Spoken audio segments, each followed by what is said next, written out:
What's up, guys? Andre's Athletes here, aka Ripped Vixen. I am here with a good friend of mine and a client who I've been prepping for a classic physique show.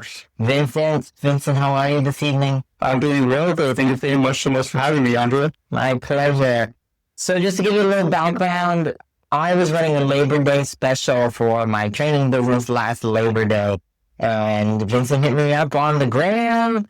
And he came in for training, and it was awesome, right? Our first training session, we did arms, and it was epic. And then we got to talking about his goals, and he said how he wanted to do another show. He had done one that year, but he wanted to take it a little more seriously. So he hired me as a step coach. It has been an honor training you, and we have gotten such great results, especially over the last 3 months since his real prep diet started January 1, and now we are at the beginning of April, and his show is exactly 3 weeks away.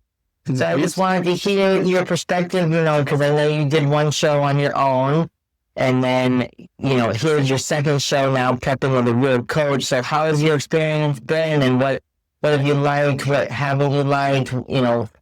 Tell me a little bit about your perspective.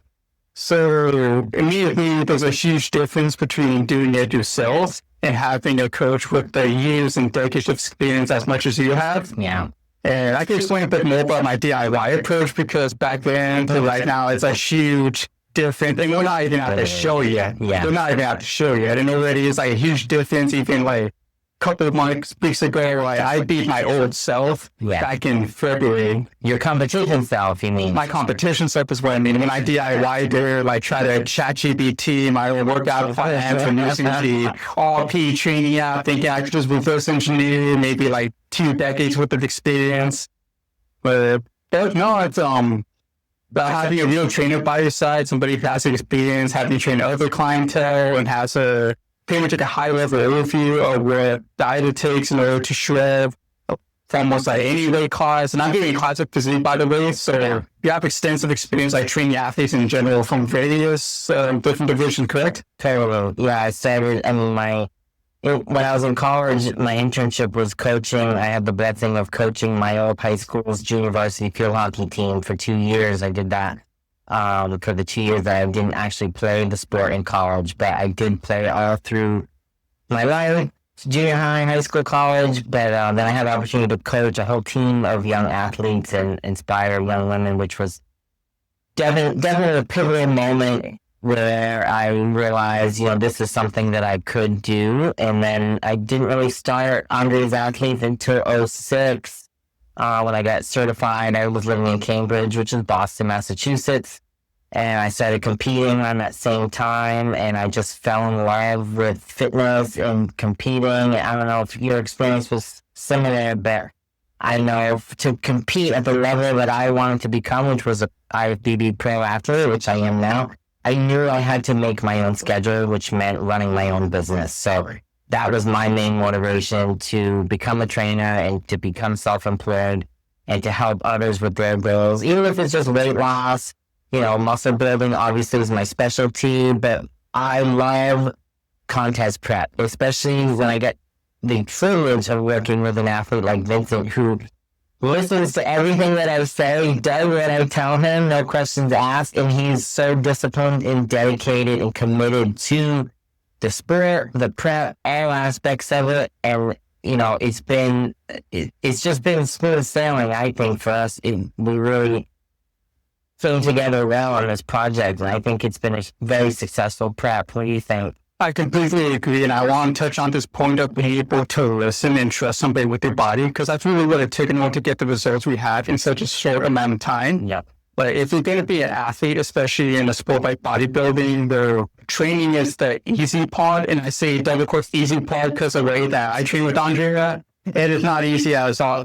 You think you're training hard, but wait until you train with Andrea, though. She will push you beyond your limits. Even if you're crying on the floor, your crowds are shaking, she will push you to your limits, for good reasons, though. For good reasons, because this is where you get the nutrients from the diet, which is the critical part in bodybuilding. So being able to listen and to learn is going to be key if you're going to be an athlete and do well in the sport. So I really want to touch on that point, which I'm glad you brought it up. Yeah, he's been phenomenal with the whole process. And, I want to touch upon a little bit because we started beginning of September, right? So from September to like December, he was he was taking my instructions, but I think he was trying to choosing a little bit. I don't know.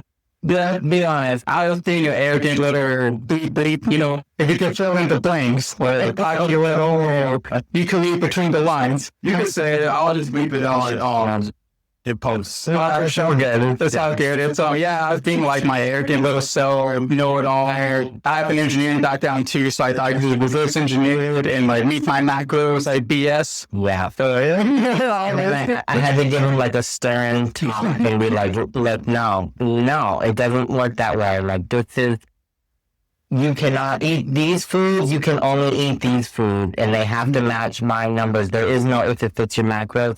It's going to be these foods within the macro limitations that I provided with those calculated numbers for his meal plan. So once the switch occurred there, like January 1, he was on top of it. Like this year, I feel like it was a breakthrough for you where you really dialed in, disciplined yourself, and committed to the diet on a whole other level like you never have before. Yeah, it's driving me crazy just by thinking about it right now, though, how I used to be this like arrogant dude, think I could just DIY everything myself, ChatGPT, everything, my whole plan. And to go to just, you know what, I want to take this seriously. I want to just stop half-assing everything, like I kind of half-ass most things in my life. And I just, January 1st, not a new you, new me thing. It just so happened that the competition was coming up and I just wanted to stay focused and just be like in it to win it by my own standards. So it was really like a mental breakthrough myself. I was like, speaking of mental, the man that I met last Labor Day is not the man that sits in front of me today. No. If you could have talked to this gentleman and, witnessed his behavior back then versus to what it is now, it's like night and day. The confidence that I have seen him grow into his authentic self has been the most rewarding part of this journey. Of course, we have the physical process, which is always rewarding to me, but what I really saw him was flourish socially, mentally, emotionally, behaviorally. His confidence it's on a whole other level.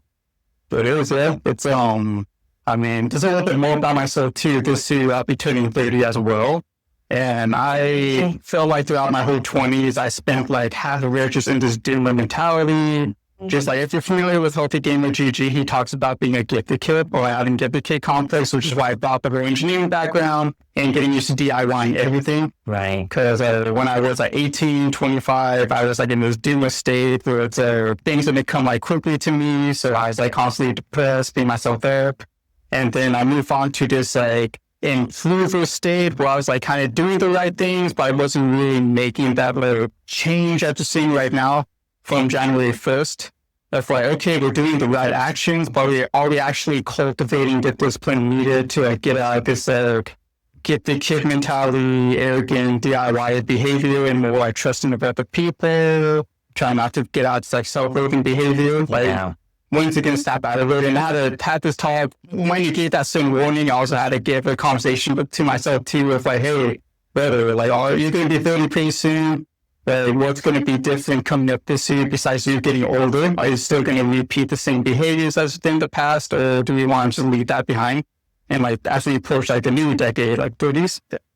That's a tough conversation to have, and most won't face the reality of self-improvement ever. Yeah. So the fact that you ripped on yourself this much over this amount of time, it's very inspiring, and it can motivate a lot of people, including myself. So we just started this 8-week challenge today. This is on the prep, but like I have this little side gig for a side hustle 8-week challenge just to kind of, he's going to help me stay accountable to my 8-week program.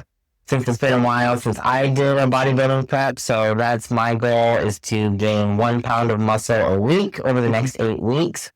And I'm looking forward to it. But I'm glad I had Vincent here to help me out with the process. Yeah, and that's what I really like about relationship too, between a coach and client, and even just friendship that we cultivated, where it's reciprocal. It's not just a take situation, but I also want to give back too. Absolutely. And I apply this to all mentorships I had in the past too, where I just don't want to be a take type of person. I also want to figure out how could I give back. Totally. Yeah, we just went to a local gym event last weekend. He met us there just to support, a local gym. Because we love the fitness industry, so he likes to attend a lot of fitness expos, as do I. So it's just a mutual bond for fitness and bodybuilding that we connect on, which is important because a lot of people may place a priority on their health, number one. Number two, if they are dedicating themselves to self-improvement, they're probably half-assing it. We're probably not doing everything that they possibly could to be their best self. But I've definitely seen Vincent transition over to that side where he was kind of 1 foot in the door, 1 foot out, and now he's just all in, 110%. Oh yeah, and to anyone who is currently in that phase, I would call it an improver phase, where you kind of half-ass it, but deep down you want to do better. It's never too late for y'all. If you're watching this, you just have to have that conversation with yourself. If you really want to change, what is it going to take? What sacrifice are you really going to take? And is something what you say something you really want to do, or is this something you just aware of, like, imagining it though? Yeah. And sometimes it takes hiring a professional, like a coach. Like myself, it doesn't matter if it's fitness, it could be a business coach, it could be a relationship coach. I always recommend hiring a professional in all areas of your life that you want to improve, because sometimes you're going to get that perspective from someone else that you can't see because you get such tight tunnel vision. And when you hire somebody to overlook that process, they can guide you and direct you exactly where you need to go to be successful. I 100% agree. I mean, just like any other professional, I know, like this one, April, is like Autism Awareness Month, so I want to touch on this whole mental health. I know it's like April as well, and similar to how you have a therapist helping you do mental health, you also have professional trainers like Andrea over here who could help you out, and not just competing in bodybuilding, but for a lifestyle change. Yeah. And like serious lifestyle changes where, I mean, you're just not 1 foot in the door, 1 foot out, as you mentioned, handful of times, because this is so real. For I see so many people, they have the fire in them to want to do better, but they're not really reaching their full potential, even though I personally don't like that word potential, because where is potential? I mean, more like other people are setting expectations on you. I'd rather have you set the standards, but regardless, it's better to have a professional help guide you to where you say you want to be so you could actually get to your goal. I agree. So if you need to contact me, the link is in the caption below. Click on it. You can contact me through my website, follow me on socials, or just, drop me a line. I'm happy to help any way I can. All right. So we are back here with my buddy Vincent. We are talking about the whole process of his contest prep journey that he blessed me with from last year, and we've been working on his contest prep diet since January 1 of this year, and we're getting some amazing results. His body has completely transformed, but also his mental and emotional capacity has improved for the better, I think. It does. I completely agree. I'm so happy that we met through the Instagram as well, and we managed to make something out of this whole process. Right? Follow me on IG. Ripped Vixen Podcast. So we're just chatting. We're trying to get a little recap of the whole process, and because it is an emotional process going through any prep. It is going to test you. Your limits are going to be tested, and it's not just physically demanding, but it's also very mentally challenging as well, because you do have to deal with the stresses of work and family and life, and at the same time, you're dedicating yourself to this prep and giving it everything that you can with all these distractions everywhere. So, is there anything that you didn't expect to experience along the journey? I did not expect to experience a lot of what I pretty much suppress in my normal diet in terms of carbohydrates. Because once we started taking out carbs, I felt that whatever I was suppressing emotionally started to come out, and I had no choice but to just like attack it at the front. Really? Like, there's no avoiding it. Wow, that's interesting. Oh, it's not itself therapeutic, by the way. I'm not saying like go on a low carb diet and please seek the guidance of the better person because you're gonna change your diet and you have the traumas coming out. For sure. That's because I've previously done like cognitive behavioral therapy, and I'm also a yoga practitioner, so I could handle it. Right. But I was able to like recognize when it was coming out and like what to do to more navigate these like waves. Yeah, because you're right, like an onion, and these layers get peeled away as you strip yourself down because you are so physically depleted that the emotional side tends to come out as well, because once you strip away all that physical stuff, and plus your body's so clean because you're only eating clean foods and you're training and the water, everything. So when you start to strip away all that toxicity, you're left with the real you, right? Like, this is you now, and you can be your worst enemy, or you can, like you've done, really push yourself to thrive through this process. It is that at this point you have to choose. You have to be your best friend. What helped me through the journey personally was thinking mostly of the future self, and that's where I was like becoming like the person you want to look up to. Because I saw the future self, and this is concept. I keep talking about Dr. K because I love the book so much, so the game with GG. But the concept of the self is the person who I was, this cocky, arrogant dude in the past. That was still me, but in a different phase.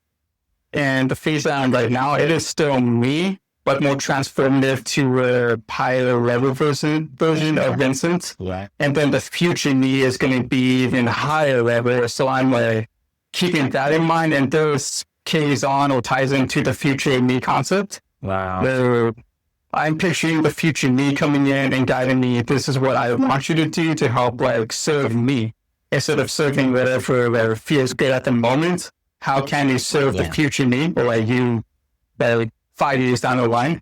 So picture this person coming up to you and guiding you. This is what I want you to do.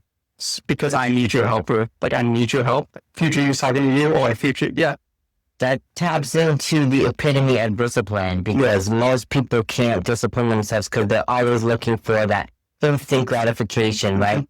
Instant pleasure. They want it now. They're receiving it through all different forms, right? But that's the definition of discipline, is putting off that instant pleasure for future gratifications, right? And that's why a lot of people can't succeed when it comes to disciplining themselves on a contest prep diet, because it is a lot of sacrifice. There is tons of sacrifice, and for those who struggle with the future self, with that instant gratification, because I don't blame them, especially in the world of smartphones, and now you got ChatGPT, Claude giving you instant answers. Yeah. Even the most professional engineers that were so dependent on these AI tools, they're not forgetting how to think for themselves. They're forgetting what it's like to feel better. Wow. So to anyone experiencing that, I say take yourself to a dark room, possibly do a meditation, hiking practice. I'm doing every day too. Without any music, without a podcast, despite this one that you're listening to right now. But go to a quiet place. If you struggle sitting alone by yourself, you cross a rock in nature when it's sunny or pretty weather, with no music, no podcast. It's just you. Yeah. I never listen to music when I walk, and I always walk. I walk like 7 miles a day, and I never listen to music because I truly absorb the sounds of nature. I love birds. I'm a big birder, so I am constantly just showing gratification for these abundant gifts that we are surrounded by everywhere, but so many people take for granted. We all, I mean, it's so true. We take for granted, which is nature, the birds. Like when you wake up in the morning, this would be alive to experience. Like, this is reality. Yeah. It's not so much a like game. It's false reality, you know, just false reality. If Instagram is not reality, that is not you, and that's not your life. And so I could go on a whole other podcast about that. So we talked about future self a lot. Yeah. Let's talk I want to tap into just a little bit about past self and your past experience with your last share And you even have some stats on that, I believe. So I did his first classic, True Novice, NPC True Novice Classic Physique. Was it last April? So exactly 1 year ago? It was actually last August. I think and Facebook. Okay, yeah, a lot of A's going on. A lot of A's. So I met him not too long after that then. Yeah, we met Labor Day weekend, which was September. So tell me a little bit about your last show versus the prep for this year. So my prep in my last show was all of it, my DIY attempt. That's right. Except for the posing, I gotta give a shout out to Mr. Shadows over there, or West Covina. Thank you so much for taking me in like a month to film my competition. It was like everything we did. I'm so prepared now, thanks to you, prepared it back then. Not to shoot on like M Shadows. Like M Shadows took me in. I heard great things about him. He is excellent. He is amazing, but one of the best in the industries. That's great. Thank the universe for him taking me in like right before my first show, and we learned everything on the spot. Speaking of that, though, aren't you glad that we started posing like months ago? Yes. And I encouraged him to start posing like 6 months out of his show, because when you are in a prep, he's 3 weeks out, you are so exhausted that you're just not going to dedicate the time or the energy necessary to posing. So we literally started posing like, I don't even remember, but it was a while ago, just to start. I mean, last month? Yeah. We put his whole routine together last month. So we finalized his routine last month. I helped him choreograph a great piece a month ago, just so that he would have this already done and prepared, because so many competitors, that is their biggest mistake. They wait until the last minute to start practicing their posing. One of the reasons being is that they don't want to see themselves in off-season shape, right? Everybody loves looking at themselves and taking pictures and making content when they're in contest shape, because they're ripped and they're shredded and they're looking thick and awesome. But nobody wants to look at their fat self as they're going through this shedding process, you know. But that's the time to do it. That's the time to practice your posing and discipline yourself every week to at least hit the mandatories. Take some time after every workout. That's what I used to do. After every training session, I would always practice my mandatories. And then when I got closer to prep, I would practice flowing in the routine. So it's very important that we work on that before you get to the stage that he's in now, which, like you said, was a month out last time. I know, right? I was guilty of procrastinating. It used to be an ugly habit of mine in the past, but no longer. It was bad. You and every other competitor. It was bad.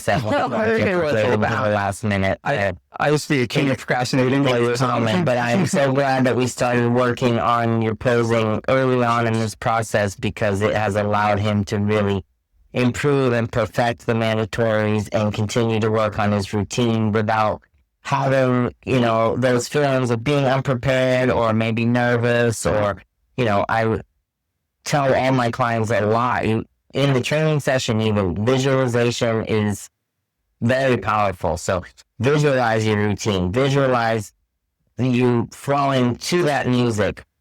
How does it feel when you're practicing that posing? How are you feeling? So I want my competitor to be fully aware of all of these things, because it's so important when you're going through that process, especially on stage. We all get the nerves, we all get jitters. I used to have severe performance anxiety. I had to hire a hypnotherapist just to help me through that.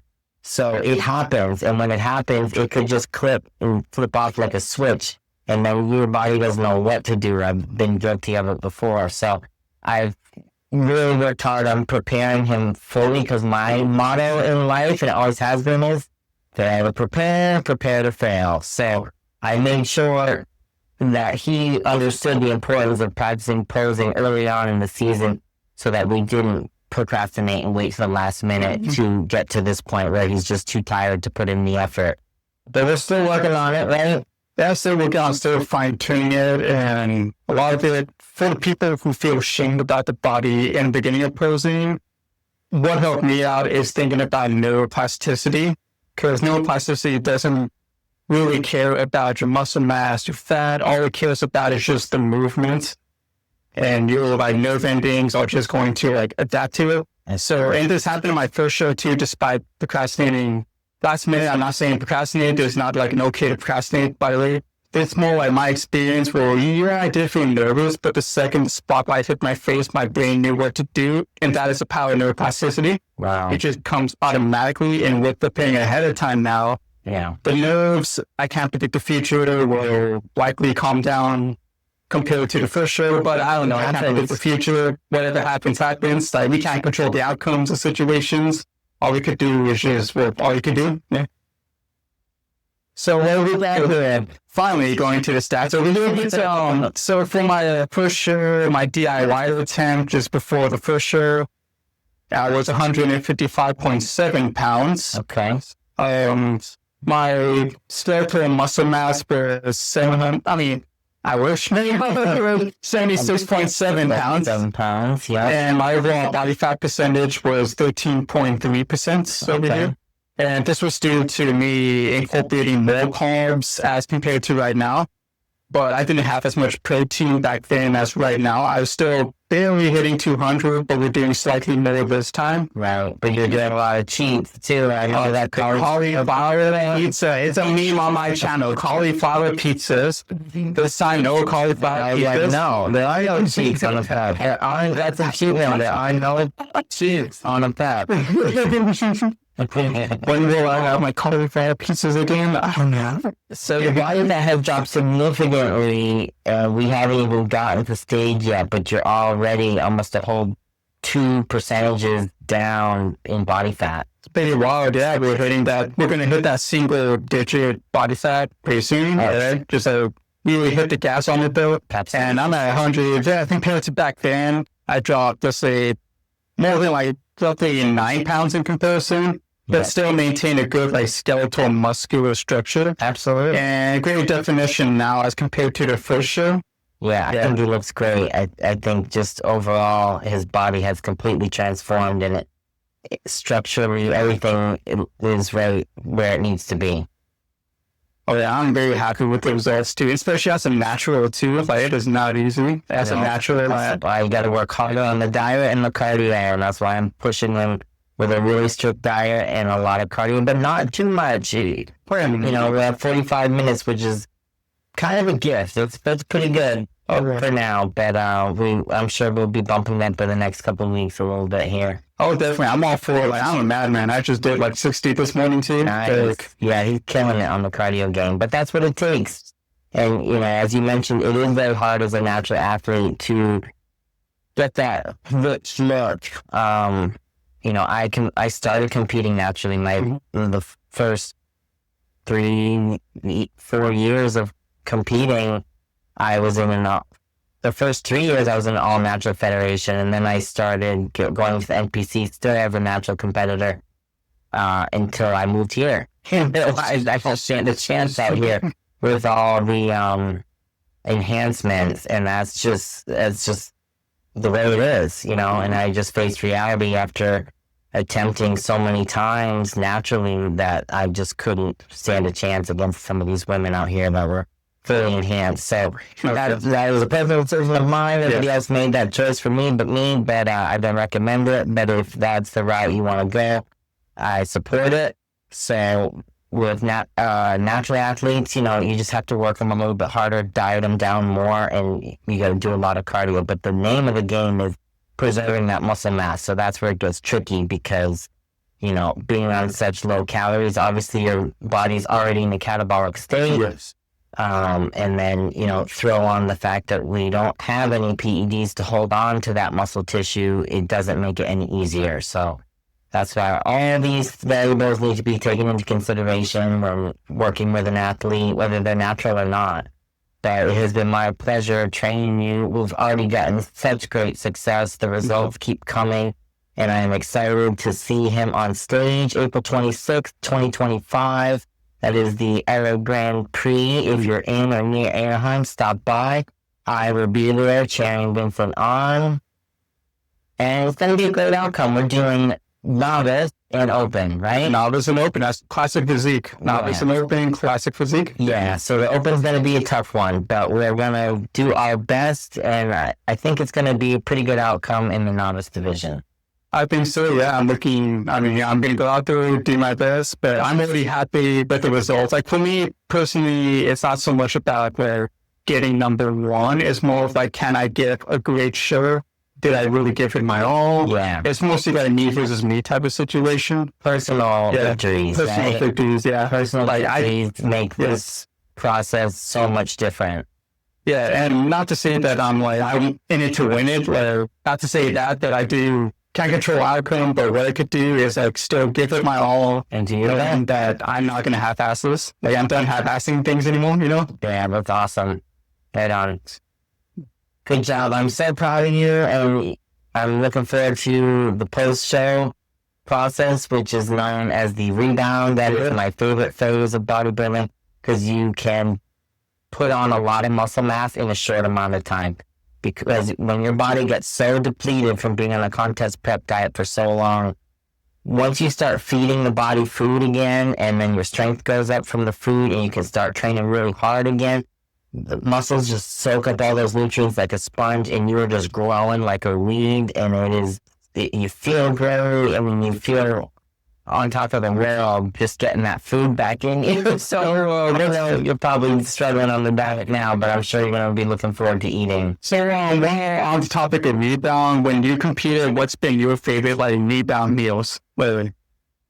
My favorite post workout meal, food for the day. Yeah. So rather than pineapple, like fresh pineapple, not the canned crap. But lots of fresh. It has to be. And then you just mix up a little barbecue sauce in there, and it's like this Polynesian paradise. And I just love it. I remember when I went back home from after my last season, because I usually always go home. I'm from Massachusetts, so all my family is still there. And because in my experience at the time, especially during COVID and whatnot, all the shows were on the East Coast, so I was constantly flying back and forth from East Coast to West Coast to compete. So once my season was done, I was already on the East Coast. I would just fly up to New England and spend time with my family there, and enjoy some good food, family time, meet with friends. And I remember about last time I went, it was like Labor Day weekend, and my mom was having like a big family cookout, and they were cooking burgers and hot dogs, and I had just come home from like a brutal leg day at Prime Fitness. Hands down, best gym in the whole nation. I love you, Prime Fitness in North Oxford, Massachusetts. But, I came home from a very intense leg day that was epic. And I'm making my chicken rice and I know that feeling. I think I messed with that too. So my mom and husband, because they had just put out all this cookout food, and that was amazing. Like, what's she doing? Show protocol and then rebound food, and I was eating and cooking in my mom's kitchen so much during that time, and they had never really seen me, because they don't really know my lifestyle, like what it's all about. And so they got to witness all the food shopping, the cooking, the meal prepping, the dishes, everything that I do on a daily basis, which never ends. Even though I'm not competing, I'm still that diligent with my diet now. I'm still constantly cooking, cleaning, meal prepping every day. And it feels so good, especially now, to be back in that mindset with this little 8-week challenge that I'm setting for myself, because I'm starting to remember what I used to do for contest preps, and now I'm starting to slowly get back into the swing of things. So we'll see. I don't know. I might be back at that stage soon, but you'll have to stay tuned and find out.